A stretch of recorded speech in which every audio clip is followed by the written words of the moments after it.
जय हिंद किसान साथियों, जय हिंद नर्सरी के यूट्यूब चैनल में स्वागत है। आज मैं गुजरात में हूँ और यहाँ पर वडोदरा जो ज़िला है, देसर तहसील है, वहाँ पर एक गांव के अंदर हूँ। यहाँ पर किसान साथी ने कुछ समय पहले ही हमसे अभी ये पौधे लिए थे। इन्होंने और भी काफ़ी प्लांटेशन कर रखी है, तो हम उनके बारे में जानेंगे, खासकर रेड डायमंड के बारे में भी। तो अब हम सर से जानते हैं कि ये पौधे कब लगाए, कौन कौन सी वैरायटी लगाई और हमारी नर्सरी तक कैसे पहुँचे, क्योंकि गुजरात के काफ़ी किसान हैं जो हमसे पौधे लेते हैं। अब भी सेब के पौधे भी हमसे बुक करा रहे हैं और पूर्व में भी जो बरसात के सीज़न में लगने वाले पौधे हैं वो अपने ट्रांसपोर्ट के माध्यम से मंगाते हैं और लगा रहे हैं और उनका काफ़ी अच्छा चल भी रहा है। मेरा नाम केतन रमेश भाई पटेल, पोस्ट वरसड़ा, तहसील डेसर, जिला बड़ौदा। और मैं 15 साल से खेती कर रहा हूँ, पर ये 2-3 साल से बागायती में मेरा रुझान ज़्यादा बड़ा है। और सब आम भी लगाए हैं, रेड डायमंड जामफल भी लगाए हैं, सीताफल एनएम के सुपर गोल्डन है, ये 4 एकड़ लगाए हैं। और ये 5 एकड़ का प्लांटेशन नींबू और जामफल का मिक्स में किया है क्रॉपिंग। सर, इसमें जो अभी रेड डायमंड आप बता रहे हो, रेड डायमंड का जो आपको रेट है वो क्या मिल रहा है? यहाँ से रेडी वाले सब यहाँ आके 100 रुपये की केजी ले जाते हैं। सर, क्योंकि अमरूद 100 रुपये किलो बिकना एक काफ़ी चैलेंज का काम है। और वो रेहड़ी वाले क्या रेट बेच रहे हैं उसको? वो तो 150 से ज़्यादा है। अच्छा, ऐसा कारण क्या है कि यहाँ तो पुराने L49 भी मैंने देखे हैं, कुछ किसानों ने लगा रखे हैं, तो वो क्या रेट बिक रहा है, रेड डायमंड क्या रेट बिक रहा है? उससे आधे से भी कम रेट में वो पुरानी वैरायटी आधे से कम रेट में बिक रही है। सर, महंगा बिकने का कारण? उसका टेस्ट बढ़िया है और इसमें बीज बहुत कम है। बीज कम है, टेस्ट अच्छा है। और सर, जब अभी आपने ये नींबू के प्लांटेशन की है, इसके बीच में जो आपने ये पौधे लगा रखे हैं, ये एक लाइन डाल दी, ऊपर से पौधे के बीच में फिर एक डाल दिया। नींबू आपने सर कितना डिस्टेंस पे लगाया है? नींबू मैंने 20 बाय 15 पे लगाए। अच्छा। और 15 फुट के बीच में एक ताइवान पिंक जामफल लगाए। और अच्छा। 20 फुट के बीच में भी एक जामफल लगाया। अच्छा, लाइन लगा दी, एक लाइन। तो सर, इसमें आपने क्या प्लानिंग रखी है कि भाई इसके बीच में जो आपने ताइवान पिंक लगाया? वो प्लानिंग इसलिए, वो 3-4 साल के बाद नींबू आते हैं, तो 4 साल तक ये 1 साल में ज़्यादा प्रोडक्शन चालू हो जाता है ताइवान पिंक का, और आमदनी भी चालू हो जाए और उसका खर्चा भी सब निकले। इसके हिसाब से वो 4-5 साल के जो जब जॉइंट हो जाएंगे तब वे निकालने का सोच, तब तक जो प्रोडक्शन आए सब जमीन को ऐसा पड़ता नहीं रहे। इसलिए किसान साथियों, अक्सर हम क्या करते हैं कि कोई भी हम बागवानी लगाते हैं जो करीब 4 साल बाद उत्पादन या 3 साल बाद उत्पादन देती है, तो हम खाली बागवानी के भरोसे रह जाते हैं। हम उसमें और भी क्रॉप इसलिए नहीं कर सकते, गेहूं, बाजरा, सरसों, ज्वार, मक्का इत्यादि, क्योंकि वो बड़ी फसलें छोटे को नुकसान करती। तो उसका एक विकल्प है कि आप ऐसी कोई छोटी प्रजाति का या अमरूद वगैरह ऐसा कोई चुने जो हम 3-4 साल बाद उसको बेशक हम निकाल पाएँ या उसकी प्रूनिंग करके इसको मेंटेन कर सकते हैं। ताइवान पिंक एक ऐसा पौधा है जो आपकी एक कुर्सी होती है ना, चेयर, उसके साइज में भी उसको कटिंग करके मैनेज कर सकते हैं, यानी कि इतनी कम जगह में भी वो बाद में हो सकता है। और ये अधिकतर किसानों को पता है कि ये एक ऐसा पौधा है जो फ्रूटिंग भी ज़्यादा देता है, कम जगह में हो जाता है।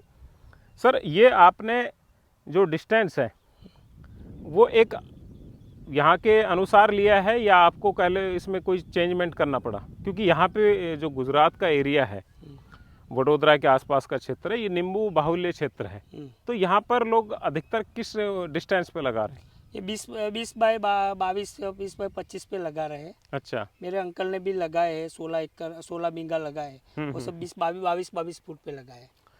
और सर, जो आपने जैसे यहाँ गुजरात में तो लोकल वैरायटियाँ हैं जिनको कागजी नींबू कहते हैं, तो आपने वैरायटियाँ ही क्यों चुनी? जैसे आपने यहाँ पर NRC 8, 7, परमालनी, फुले सरबती, ये वैरायटी लगाई है। वैरायटी इसलिए चुनी कि यहाँ साई सरबती में जो कैंकर का रोज ज़्यादा यहाँ आ जाता है और ड्रॉपिंग भी ज़्यादा होता है, इसलिए मैंने मैंने जय हिंद नर्सरी का जो वीडियो देखा है, वो आप लोग CCRI नागपुर में अपने वीडियो जो, हाँ, मेरा MOU पार्टनर हूँ मैं उनका, वो बनाया था, तो वो मैंने देखा, तो उसके हिसाब से मैंने चलो मेरे को अलग करते हैं और ऐसे रिसर्च वैरायटी डालते हैं, इसी हिसाब से उन्हें रिसर्च वैरायटी डाली। सर, आपने एक वैरायटी और लगा रखी है NMK1 गोल्डन सीताफल, तो सर उसमें किसानों को क्या भविष्य है और क्या रेट में आपने जो लास्ट ईयर है वो बेचा? क्योंकि आपके प्लांट अभी से छोटे हैं, लेकिन पिछले साल तो उसने प्रोडक्शन दिया था, वो क्या रेट बिका सर? वो 80-100 रुपये केजी यहाँ बैठे, यहाँ हम मार्केट में नहीं लेके गए। अच्छा। यहाँ आके व्यापारी यहाँ आके ले जाते, लोकल वैरायटी यहाँ व्यापारी अच्छा। यहाँ आके उसके हिसाब से जो लगता है वो तोड़ के उनके हिसाब से वो लेके गए, हमने ऐसा अच्छा, उनको मतलब खुद तोड़ के खुद ही ले गए। किसान साथियों, ऐसा काफ़ी जगह होता है कि व्यापारी खुद आता है तो वो खुश भी रहता है कि जो हमने तोड़ा वो ठीक है, वो और रेट भी ठीक दे जाता है। कई बार हम अपने बाग को ठेके में दे देते हैं, जो भी बाहर के लोग आते हैं तो ठेके में अगर उनको नॉलेज नहीं है तो हमारा पूरा बाग ही ख़त्म कर जाते हैं 2 साल के अंदर अंदर। तो किसान को सबसे अच्छा ये है कि अगर ठेके में देना है तो फ्रूट को दो, बाग को या पौधों को नहीं।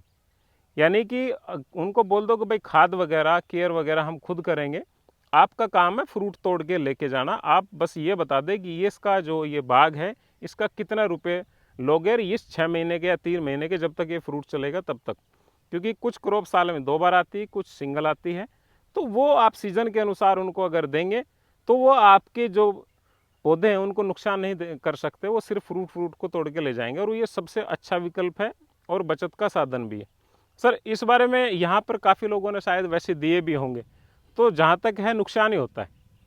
वो तो क्या बाग की केयर नहीं रखते, ऐसे ऐसे ऐसा ट्रैक्टर घुमाते डाड़ की सब तोड़ डाल के, ज़्यादा केयर रखते नहीं। उसको क्या है, अगले साल ठेका मिला नहीं मिला, बाकी वो अगले साल नहीं दोगे, ऐसा कोई कुछ केयर रखते नहीं, इसलिए ठेके पे वो सर खाद की मात्रा भी ज़्यादा ओवरडोज करते हैं पौधों में, जिससे प्रोडक्शन ज़्यादा है। वो सोचते हैं कि हम 1 साल में ही इससे ज़्यादा कमा ले, अगले साल मिले ना मिले। तो उसकी वजह से मैंने काफ़ी बागों के देखे कि हालत उन्होंने ख़राब कर रखी। कुछ तो छोड़ के चले जाते हैं, कोई रातों रात भग गया कि भाई अगले साल तो ये फसल देने का नहीं, अधिकतर पौधे बीमार हैं, जो कि वो नहीं मानते। वो अपने अनुसार उनको ड्रिप को हटा देते हैं और फिर कोई गड्ढा करके देना है, कोई पानी भर भर के दे रहा है, तो वो फिर नुकसानदेह हो जाता है। सर, एक आम किसानों को आप क्या कहना चाहेंगे? मैं तो कोई नई बागवानी कर रहा है, मैं तो एक किसानों को बोलूँगा, आपके पास जो भी ज़मीन है उसका 10% बागायत लगाना चालू करो, तो अब से ये रूटीन खेती से अच्छा रहेगा। मेरा ये सोचना है। जैसा कि भाई साहब ने बताया कि 10% वो वास्तविकता है। आप 10% में सीख जाएंगे, 2-3 साल के अंदर आपको अनुभव आ जाएगा। दूसरा, आपने जो भी क्रॉप लगाई है उसका कितना उत्पादन आ रहा है और उसका भविष्य क्या है वो भी आपको पता लग जाएगा।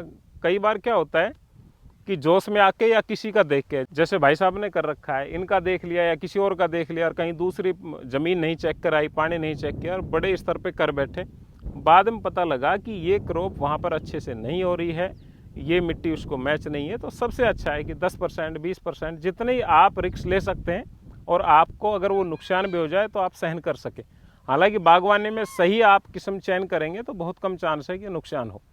सर, और कोई आप कुछ कहना चाहें? मैं तो आपके वहाँ, मैं आपकी नर्सरी पे आया था जी जी, सब आपके वहाँ मैंने आपकी नर्सरी की विजिट की, सब जेन्युइन पौधे मैंने देखे जी जी। वो हम अगला एक खेत है उसमें आप सफरजन, आलू बुखारा, नाशपाती वो सब मैं मिक्स क्रॉप में लगाने और दिसंबर में लगाऊंगा। वो बढ़िया वेराइटी, आपने रूट स्टॉक भी बढ़िया है, मैंने देखा और फल भी खाए थे, तो वो लगाने का मैं सोच रहा हूँ। અને आपके वहाँ पौधे भी जेन्युइन जो बोलते हैं वही देते हैं, એટલે हमको आनंद हुआ। जी किसान साथियों, ये वीडियो मैं एक इन्फॉर्मेशन जो गुजरात में भाई साहब कर रहे हैं उसके लिए, हम कभी भी अपनी नर्सरी की कोई ऐड या किसी किसान को ये नहीं कहते कि सर हम हमारे बारे में बताइए, अच्छा कहिए, जो उसके मन में है वो कहें। बशर्ते आप अच्छा प्लांट मटेरियल ले, जहाँ से भी हो, कोशिश ये करें कि नज़दीक मिल जाए वो चीज़, अच्छा है, आपका ट्रांसपोर्ट बचेगा, पैसे में कम रेट में आ जाएगा और वो थोड़ी जिम्मेवारी भी ले लेता है। नहीं मिलता है तो आप थोड़ा और दूर जा सकते हैं, लेकिन अच्छा प्लांट मटेरियल, अच्छे पौधे लगाएं जो हमेशा हमें प्रॉफिट देंगे। उम्मीद करता हूँ ये वीडियो आपको अच्छा लगा होगा। धन्यवाद। जय हिंद।